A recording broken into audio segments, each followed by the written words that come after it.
నిన్న ఇదే విషయం అసలు వాస్తవానికి జరిగింది ఢిల్లీలో. ఇది రేవంత్ రెడ్డికి క్లాస్ పీకే వ్యవహారం ఇది అయితే, ఆంధ్రజ్యోతి ఆదివారం నాడు రాసినటువంటి కథనం.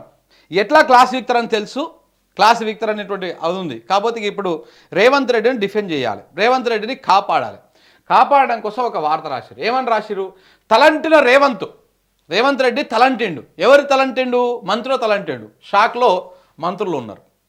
ఒకసారి మనం ఈ వార్తని క్షుణ్ణంగా చదువుదాం. ఇది ఎందుకంటే చాలా ఇంపార్టెంట్ విషయం, ఇది ప్రజలకు తెలియాల్సినటువంటి విషయం.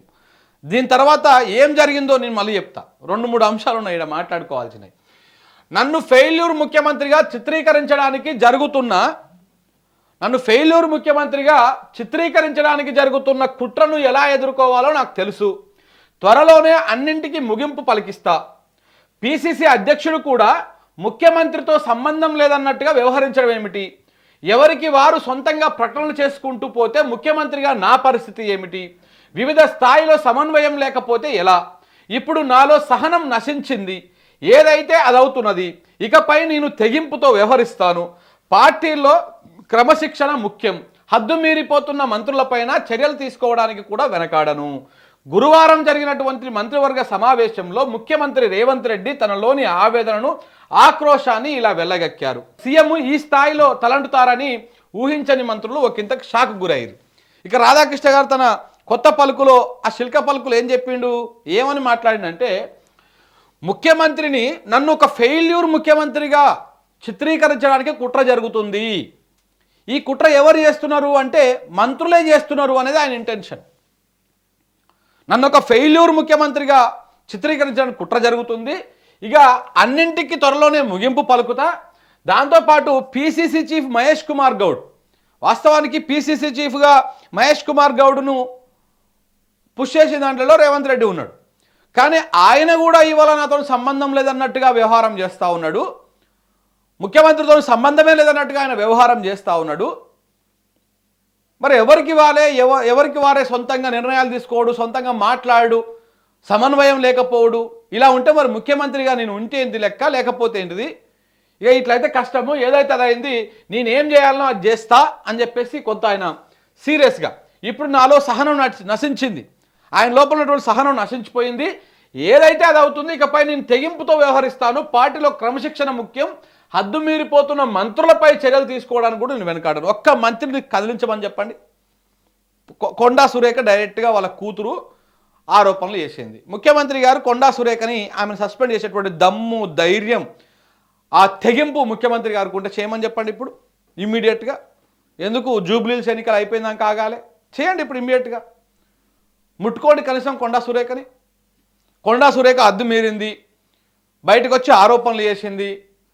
మా సెటిల్మెంట్లు, దందాలు, వ్యవహారము, ఎక్స్టార్షన్ కేసులు, గన్ను పెట్టి బెదిరించుడు, ఇవన్నీ బయట పెట్టింది ఆమె.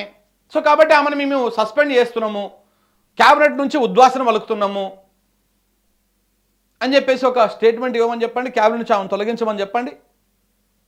అంత దమ్ము ధైర్యం ఉందేమో. ఇవన్నీ ఉంటేనే పేపర్ టైగర్ అంటాం, చూసినాము మనము. పేపర్ టైగర్ అంటే పేపర్ మీదే టైగర్, అది గ్రౌండ్లోకి వచ్చినాక అది ఉత్త డర్ అన్నమాట. అది మొత్తం భయపడిపోయేటువంటి టైగర్. సో అట్లా గురువారం జరిగేటువంటి మంత్రివర్గ సమావేశంలో ఇది జరిగింది. ఇది మంత్రులందరూ ఇట్లా ఈ రకంగా క్లాస్ వీకెండు అనేటువంటివి చెప్తూ ఇంకా కొన్ని అంశాలు చెప్పిండు ఆయన.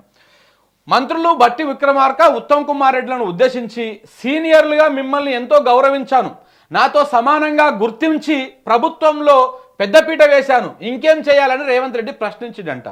మీరు గౌరవించడం ఏంటండి? వాళ్ళు త్యాగం చేస్తే మీరు ముఖ్యమంత్రి అయ్యారు. బట్టి విక్రమార్క అయినా, మన ఉత్తమ్ కుమార్ రెడ్డి అయినా వాళ్ళు త్యాగం చేస్తే మీరు ముఖ్యమంత్రి అయ్యారు. మీరు గౌరవించడం ఏంటిది? అంటే ఇక్కడ మంత్రులని టార్గెట్ చేసి పడేసాడు. తన ఆర్టికల్లో రాధాకృష్ణ మంత్రులనే టార్గెట్ చేసాడు. ముఖ్యమంత్రి చాలా అద్భుతంగా పనిచేస్తున్నాడు, కానీ మంత్రులే మొత్తం లంగ పనులు, దొంగ పనులు, ఈ బ్లాక్ మెయిలింగ్లు, ఈ వస్తువుల వ్యవహారం చేస్తున్నారు కాబట్టి వాళ్ళదే మొత్తం తప్పు. ఆ తప్పుని ముఖ్యమంత్రి మీద నెట్టేసేటువంటి ప్రయత్నం చేస్తున్నారు అనేది ఈ కథనం సారాంశం. మరి ఈ కథనం ఈయననే రాసేయండా, ఈయనతో రాపిచ్చిర్రా అంటే ఇంకా అదొక పెద్ద చర్చ.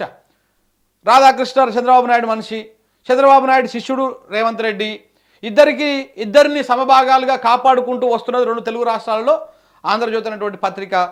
వాళ్ళ ప్రయోజనాల కోసం చాలా అద్భుతంగా పనిచేస్తూ ఉంటుంది. దానికోసం అబద్ధాలైన రాస్తుంది, లంగముచ్చట్లైన రాస్తుంది, ఎన్నైనా రాస్తుంది. సో కాబట్టి ఇవన్నీ కూడా ఉన్నాయి. ఇక్కడ అంట బట్టి విక్రమార్క ఉత్తమ్ కుమార్ రెడ్డిలను ఉద్దేశించి, మీరు సీనియర్లు, మిమ్మల్ని ఎంతో గౌరవించాను, నాతో సమానంగా గుర్తించి ప్రభుత్వంలో పెద్దపీట వేసా, ఇంకేం కావాలంటారు. మీతో సమానంగా కాదండి, వాస్తవానికి మీకు ఏ ఎలిజిబిలిటీ కూడా లేదు. వాళ్ళతో పోల్చుకున్నప్పుడు బట్టితోని ఉత్తమ్ కుమార్ రెడ్డితోని పోల్చుకున్నప్పుడు రేవంత్ రెడ్డి గారికి ఏ రకమైనటువంటి హోదా కూడా లేదు, ఆ అర్హత లేదు. మీరు మొన్న 2016-17లో మీరు పార్టీలకు వచ్చారు, కాంగ్రెస్ పార్టీలకి మీరు వచ్చింది. కాంగ్రెస్ పార్టీలకి మొన్న వాళ్ళు పుట్టు కాంగ్రెస్ వాళ్ళు, ఉత్తమ్ కుమార్ రెడ్డి అయినా బట్టి విక్రమార్క అయినా పార్టీ కష్టాల్లో ఉన్నప్పుడు, నష్టాల్లో ఉన్నప్పుడు పార్టీ జెండా మోసినటువంటి వాళ్ళు, పార్టీ సిద్ధాంతాలు నమ్ముకున్నటువంటి వాళ్ళు అధికారం పోయినప్పుడు లేకపోతే ఇంకేదో అయినప్పుడు అటో ఇటో తొంగి చూడలే. అదే పార్టీ అధిష్టానం నిర్ణయానికి కట్టుబడి ఉన్నటువంటి వాళ్ళు. అధిష్టానం ఏం చెప్పింది, రేవంత్ రెడ్డికి ఇద్దాం ముఖ్యమంత్రి పదవి, మీరు ఆగండి, మీరు మమ్మల్ని నమ్ముకొని ఉండండి అంటే అధిష్టానం మాటని కట్టుదాటకుండా జవదాటకుండా నిలబడ్డటువంటి వాళ్ళు బట్టి విక్రమార్క, ఉత్తమ్ కుమార్ రెడ్డి.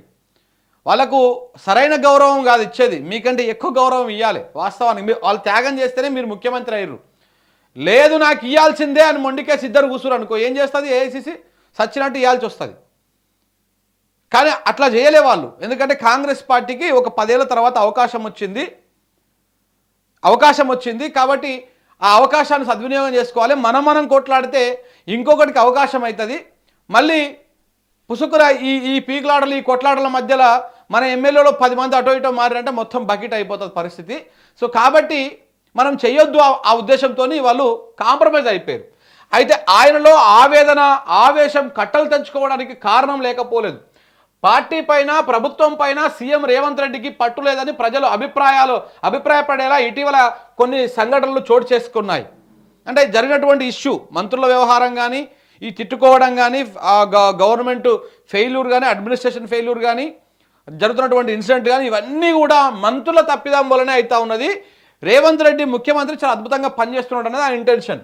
ఇక కొండా సురేఖ కుమార్తె ముఖ్యమంత్రి రేవంత్ రెడ్డిని దారుణంగా దూషించారు. అది దూషించడం లెక్క లేదు సార్, అది దూషించడం కాదన్నారు. దాన్ని ముఖ్యమంత్రిని దూషించడం కాదు, సత్యాలను, నిజాలను బయట పెట్టడం అవుతుంది. అది దూషించడం అంటే లకారాలు అకారాలు పెట్టి తిట్టడం. ఆమె దూషించలే, ఆమె వాస్తవాలను చెప్పింది. ముఖ్యమంత్రి రేవంత్ రెడ్డి గారు అని మాట్లాడింది, రేవంత్ రెడ్డి గారు అన్నది. అరై తొరే అని కూడా కొట్టలే ఆమె చాలా అద్భుతంగా మంచిగా మాట్లాడింది. కాకపోతే వాస్తవాలు చెప్పింది. వాస్తవాలు చెప్పడానికి, దూషించడానికి చాలా తేడా ఉంది. నువ్వేం జర్నలిస్టువో, నువ్వేట జర్నలిస్టువో తెలియదు నాకే. దూషించడానికి, ఆరోపణలు చేయడానికి, నిజాలు చెప్పడానికి చాలా డిఫరెన్స్ ఉన్నది. కానీ దూషించిద్దు అని రేపు రాసిండు. ముఖ్యమంత్రి అన్న గౌరవం లేకుండా ఆ అమ్మాయి అలా మాట్లాడడంతో రేవంత్ రెడ్డికి సహజంగానే బాధ కలిగింది. ఆమె కుమార్తె అన్న మాటలకు సురేఖను మంత్రివర్గం నుంచి బర్తరఫ్ చేశారు. మీ తాత జాగిరు, రేవంత్ రెడ్డిలో జాగిర్ అది అంతేనా? రేవంత్ రెడ్డిలో జాగిరా క్యాబినెట్ మంత్రి అనే మంత్రి పదవులు అనేవి? బరాబరా ఆమెకు రైట్ ఉన్నది, ఆమెకు హక్కు ఉన్నది. ఆమె గెలిచింది, కొంతమందిని గెలిపించింది. కొండా సురేఖ రేవంత్ రెడ్డిని అనగానే తీర్చేసేయాలి, తొలగించేసేయాలి. ఇదేమన్నా రేవంత్ రెడ్డి ఆస్తా లేకపోతే రాసి పెట్టుకున్నాడా? అందులో ఉన్నటువంటి 12 మంది మంత్రులలో సగం మంది ఇట్లా తిరిగిరు అనుకో, ఈయన కూర్చు వీకేస్తారు ఫస్ట్. ఆ విషయాన్ని లేకుండా రాసిండు. చూడండి ఏ రకంగా కవర్ చేసిండు. ఇక ఏక వ్యక్తి పాలనకు, ప్రాంతీయ పార్టీల కల్చర్కు అలవాటు పడిన తెలుగు ప్రజలకు ప్రస్తుత కాంగ్రెస్ ప్రభుత్వంలో చోటు చేసుకుంటున్న పరిణామాలు రుచించడం లేదు. ఇటు ప్రభుత్వంలో అటు పార్టీలో దిశ లేకుండా పోయిందన్న అభిప్రాయాలు ప్రజల్లో ఏర్పడుతోంది. ప్రభుత్వంలోనే కాదు, పార్టీలోనూ రేవంత్ రెడ్డికి పట్టులేదన్న అభిప్రాయాలు వ్యాప్తి చెందుతోంది. రేవంత్ రెడ్డి ముఖ్యమంత్రి అన్న వాస్తవాన్ని విస్మరించి ఎవరు పడితే వారు ఏది పడితే అది మాట్లాడుతుండడంతో జనంలో ఆయన పలుచనవుతున్నారు. ఆయన ముఖ్యమంత్రి లెక్క ఆయన బిహేవ్ చేస్తే జనం అందరూ మంచిగానే బిహేవ్ చేస్తారు. ఇప్పుడు ముఖ్యమంత్రి లెక్క ఉన్నటువంటి ఆయన నేను లాగులు కూడా వీక్తా, అలా తొండలేస్తా, గంటలు కొడతా, ఇంకేమన్నాడా? ఈ డ్రాయర్లు వీక్తా, డ్రాయర్లు వేసుకొని తిరుగుతా, ఇవన్నీ చెప్పిండు. మరి ఇవి ముఖ్యమంత్రి మాట్లాడాల్సిన మాటలేనా? గోటీలాడతా, గుడ్లు వీకి గోటీలాడతా, జర్నలిస్టులను కూడా బట్టలు కూడా తీసుకొడతా, అది మహిళా జర్నలిస్టులను ఉద్దేశించి మాట్లాడుతూ. ఇవి ముఖ్యమంత్రి మాట్లాడాల్సిన మాటల. ప్రత్యర్థి నాయకులను, ప్రత్యర్థి పార్టీల సావులను కోరుతా, అమ్మ అయ్యా అని బూతులు పెట్టి తిడతా, లకారాలను తీసుకొచ్చి తిడతా, ఇవి ముఖ్యమంత్రి మాట్లాడాల్సినటువంటి మాటలేనా? ముఖ్యమంత్రిని ఎవరు కూడా పలచన చేయడం లేదు, ఆయన పలచన అవుతా ఉన్నాడు. ఆయనకు వాస్తవానికి మంత్రిగా చేసినటువంటి అనుభవం కూడా లేదు. ఒక 2 సార్లు ఎమ్మెల్యే అయ్యిండు, 3వసారి ఇప్పుడు ఎమ్మెల్యే అయ్యిండు. ఎమ్మెల్యే అయినప్పుడు ఆ ఎమ్మెల్యే హోదాలోనే ఆయన బిహేవ్ చేసిండు. ఆడదానికి ఎందుకు ఐఏఎస్లను ఐపీఎస్లను ఆయన పిలవడము, ఆయన సంబోధించడం ఒకసారి చూడండి మీరు. పేర్లు పెట్టి పిలుస్తాడు. ఏ కిషోర్ ఇట్రా అంటాడు, ఏ మల్ల ఇట్రా అంటాడు, ఏ పుల్ల ఇట్రా అంటాడు. ఈయన ఏదో పాలేరు అయినట్టు వాళ్ళందరూ ఈయన కింద.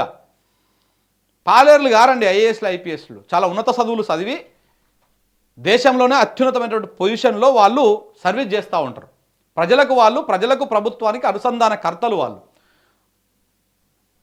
సో అలాంటి వాళ్ళను ఉచ్చరించినప్పుడు, మాట్లాడినప్పుడు ఏమాత్రం గౌరవం లేకుండా, 1% కూడా గౌరవం లేకుండా ఇష్టం వచ్చినట్టు మాట్లాడి మీరు పలచన అవుతా ఉన్నారు. అటు అధికారుల లోపల, బయట మాట్లాడి ఇటు ప్రజల లోపల. ఆయన పలచన కావడానికి వీళ్ళేదో తప్పు చేయడం వల్ల కాదు, ఏదో మంత్రులు పీసీసీలు వీళ్ళు తప్పు చేయడం వల్ల రేవంత్ రెడ్డి పలచన అవుతున్నారు అనుకుంటే అది మీ అమాయకత్వం, అది మీ IQ level of journalism. So కాబట్టి అంతకు మించి ఇంకొకటి ఏం లేదు.